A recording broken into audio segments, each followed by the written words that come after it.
Rain doesn't fall gently in Maine in October. It comes sideways, cold as a slap, and that's exactly how it felt the night my father threw my suitcase onto the porch and told me not to come back. My name is Daniel Reyes. I was 31 years old, unemployed for exactly 6 hours, and about to become homeless in the same breath. But here's the part my parents didn't know that night, the part that would take 18 months to surface, and when it did, it would burn their entire world to the ground. They didn't know who really owned the beach house. Let me back up. I'd worked at Ashcroft and Weiss, a mid-sized logistics firm in Portland, for 6 years. I was good at my job, not flashy, not the guy who took credit in meetings, but the guy who fixed things quietly. That afternoon, my manager called me into a glass-walled conference room and told me the company was restructuring. 22 people let go in one day. I was one of them. I remember sitting in my car in the parking garage for 40 minutes before I could make myself drive home. Not because I was ashamed, I hadn't done anything wrong, but because I already knew how my father would react. My father, Walter Reyes, built his identity out of control. He ran a small chain of hardware stores for 30 years, retired early, and spent his golden years measuring other people's worth by their paychecks. My mother, Carol, had long since stopped disagreeing with him about anything. She'd learned that peace in that house meant agreement, not honesty. I still lived with them at the time. Not because I was lazy. I was saving aggressively, splitting rent on nothing, trying to build a down payment for my own place after a divorce had gutted my savings 2 years earlier.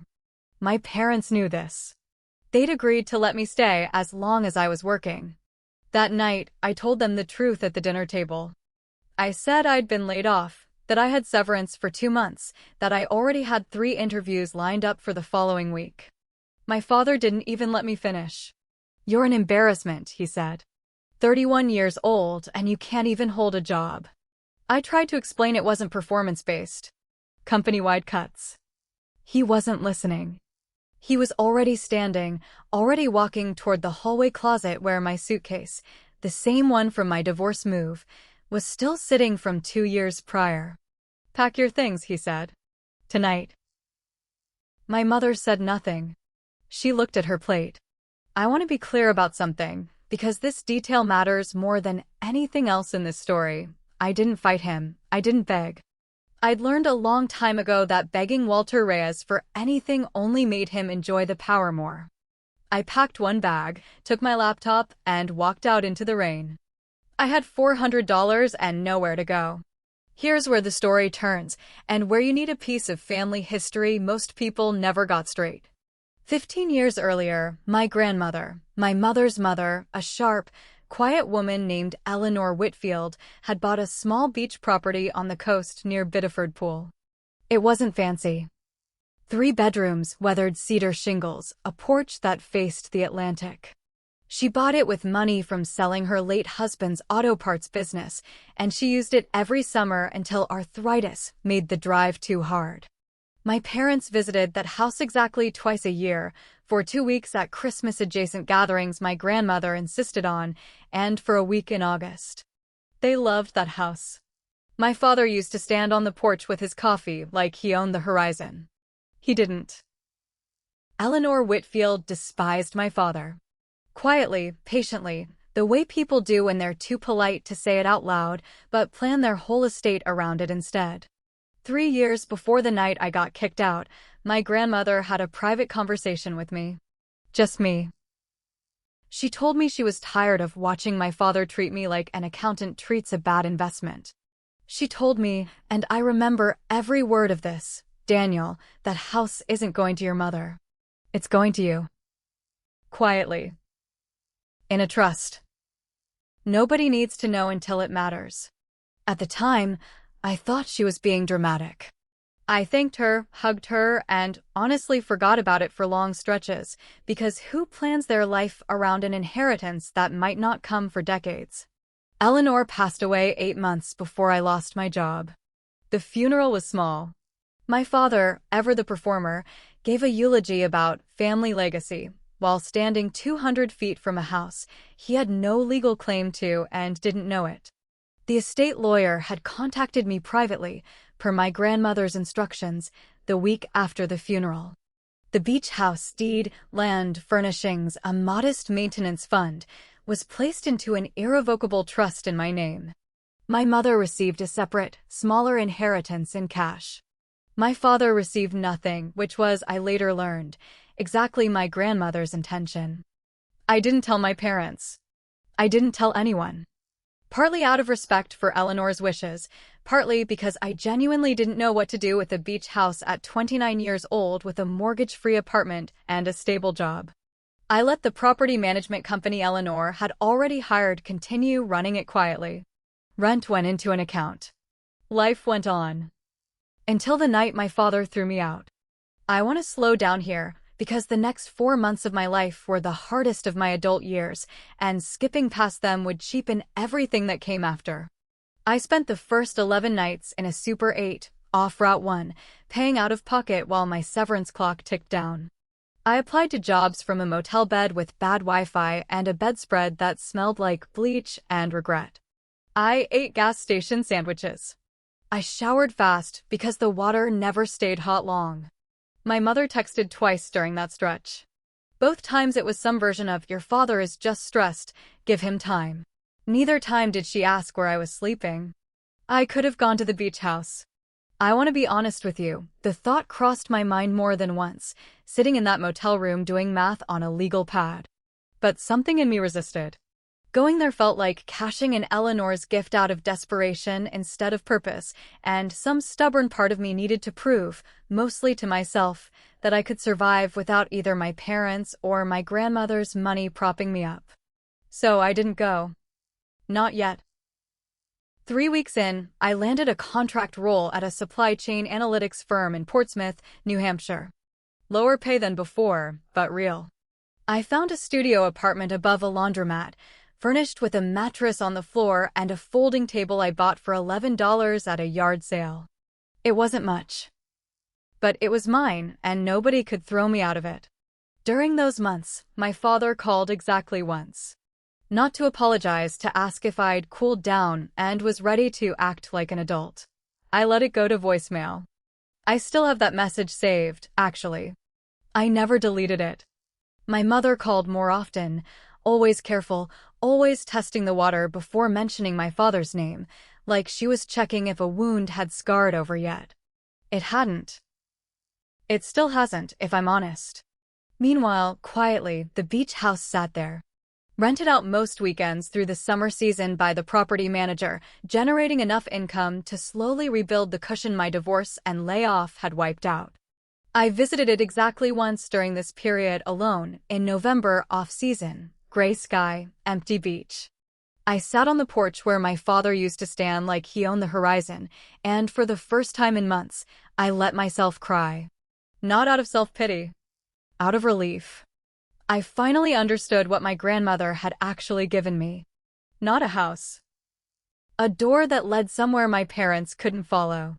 18 months after the night I was thrown out, life had changed shape entirely. The contract role in Portsmouth turned permanent, then turned into a promotion.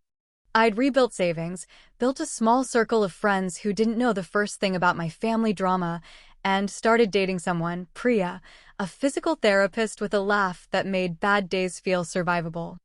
I told her the whole story early, including the part about the beach house, because I wasn't interested in secrets shaping another relationship the way silence had shaped my parents' marriage. Then, out of nowhere, my mother called and asked if I'd come to a family dinner. My father's 65th birthday. She said he'd mellowed. She said he missed me. I doubted both claims but agreed to go, mostly for her sake and partly, I'll admit, because some curious, unhealed part of me wanted to see if he'd changed at all. He hadn't. Dinner was tense from the first 10 minutes. My father made a comment about my little apartment above the laundromat like it was a punchline. He asked about my job with the tone of a man auditing a suspect, not a father catching up with his son. Then, almost as a throwaway line, he mentioned they were planning a family trip that August. To the beach house, he said. Your mother and I have been talking about renovating the kitchen. Really open it up, add some value if we ever sell it. I set my fork down. You're not renovating anything, I said. You don't own that house. The table went quiet in the particular way rooms go quiet right before something breaks. My father laughed, that dismissive laugh he used when he thought someone was confused. Daniel, that house has been in this family for 15 years. It has, I said. It's just not in your part of the family anymore. I told them everything, calmly, at that dinner table, because I'd had 18 months to prepare for a version of this conversation without even realizing I was preparing for it. I told them about Grandma Eleanor's private visit 3 years before her death. About the irrevocable trust. About the deed transfer that happened months before I was ever unemployed, months before my father ever threw a suitcase onto a rain-soaked porch. I told them the property management company had been reporting to me, not them, this entire time. I told them I'd been paying property taxes on that house from a Portsmouth studio apartment while they'd been telling relatives at holiday parties about our beach house. My mother's face went through something complicated grief, maybe, for a mother she hadn't fully understood, or shame at realizing how long she'd stayed silent while her own son slept in a Super 8. My father's face did something else entirely. It went from confusion to disbelief to a kind of controlled fury I recognized instantly, because I'd seen it the night he threw me out. That's not possible, he said. Your grandmother would have told me. She didn't tell you, I said, because she didn't trust you. She told me that herself. 3 years ago. He turned to my mother, demanding she explain, as if this were somehow her failure and not the direct, inevitable consequence of 30 years of controlling behavior finally catching up to him. She didn't defend him. For the first time in my adult life, I watched my mother choose not to defend him, and something in her posture changed permanently at that table. I want to be honest about what I felt in that moment, because this isn't really a revenge story in the way the title suggests, even though I understand why it reads that way. I didn't feel triumphant. I felt something quieter and heavier, the strange, hollow relief of finally being believed, even if the belief only came because a legal document forced it. I didn't ban them from the beach house dramatically, and I didn't burn the relationship to the ground on principle, though frankly I would have been justified doing either. Here's what I actually did. I told my father, plainly, that he was welcome to visit the property exactly the way any other family member would be by asking, in advance, like a guest, because that's what he'd always been, whether he understood it or not. I told him I had no interest in renovating the kitchen based on what added resale value, because I had no intention of ever selling a house my grandmother specifically kept out of his hands. He didn't take it well. He stormed out of that birthday dinner without cutting his own cake. We didn't speak for another 4 months after that. My mother started calling more. Not to advocate for him, but for herself. Slowly, carefully, she began asking questions about my life that weren't wrapped in anxiety about my father's opinion.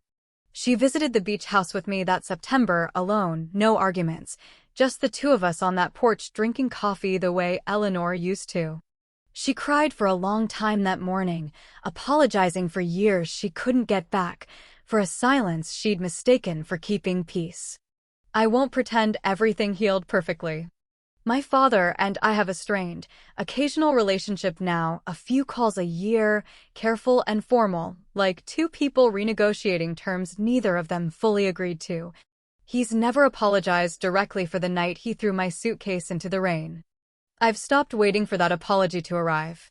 But the beach house stands exactly where it always has, cedar shingles gone a little grayer each winter, porch facing the same stretch of Atlantic my grandmother loved enough to protect from a man who never deserved a claim to it. Priya and I got married there 2 summers later. Small ceremony, feet in the sand, my mother crying happy tears this time instead of the other kind. My father came. He stood near the back. He didn't give a speech about legacy. I think, in the end, that was its own kind of answer. People ask me sometimes if I regret not telling my parents about the trust the moment it happened, if things would have gone differently that rainy October night if they'd known what I knew. I don't think it would have changed anything. My father didn't throw me out because of money or property or logistics. He threw me out because control was the only language he ever really spoke, and for one night, he thought he still had all of it. He didn't. He just didn't know that yet. My grandmother knew exactly what she was doing when she chose silence over confrontation, patience over an argument she'd never win. She didn't leave me a house. She left me proof, quiet, legal, undeniable proof, that somebody had seen me clearly long before I'd learned to see myself that way. And on the nights when Maine rain comes in sideways now, I don't think about that porch or that suitcase or that voicemail I still haven't deleted. I think about coffee on a different porch, facing a different kind of horizon, one that, this time, actually belongs to me.